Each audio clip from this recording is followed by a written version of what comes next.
வயநாடு நிலச்சரிவால் பாதிக்கப்பட்ட மக்கள் கடும் துயரத்துடன் முகாம்களில் தங்க வைக்கப்பட்டுள்ள நிலையில் அவர்களுக்கு உதவுவதற்காக பள்ளி கல்லூரி மாணவர்கள் தன்னார்வலர்களாக மாறியிருக்கின்றனர். இதுகுறித்த விவரங்களை களத்திலிருந்து வழங்குகிறார் செய்தியாளர் சுதீஷ்.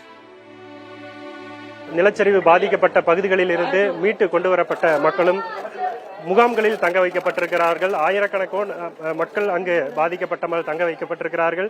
அவர்களுக்கு முகாம்களில் உதவி செய்வதற்காக உணவுப் பொருட்களை சமைத்து கொடுப்பதற்காகவும் அவர்களுக்கு தேவையான துணிகள், குழந்தைகளுக்கு தேவையான நோட்டு புத்தகங்கள், பென்சில் போன்ற விளையாட்டுப் பொருட்களை எடுத்துச் செல்வதற்காகவும் இங்கு பள்ளி கல்லூரி மாணவர்கள் தன்னார்வலர்களாக மாறி இருக்கக்கூடிய காட்சிகளை பார்க்க முடிகிறது.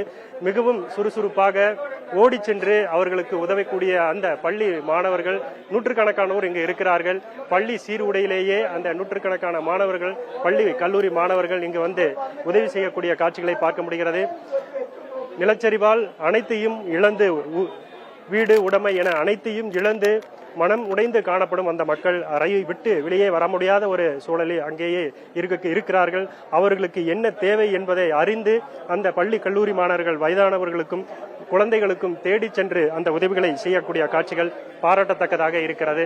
புதிய தலைமுறைக்காக மேப்பாடி பகுதியிலிருந்து ஒளிப்பதிவாளர் தீபனுடன் சுதீஷ்.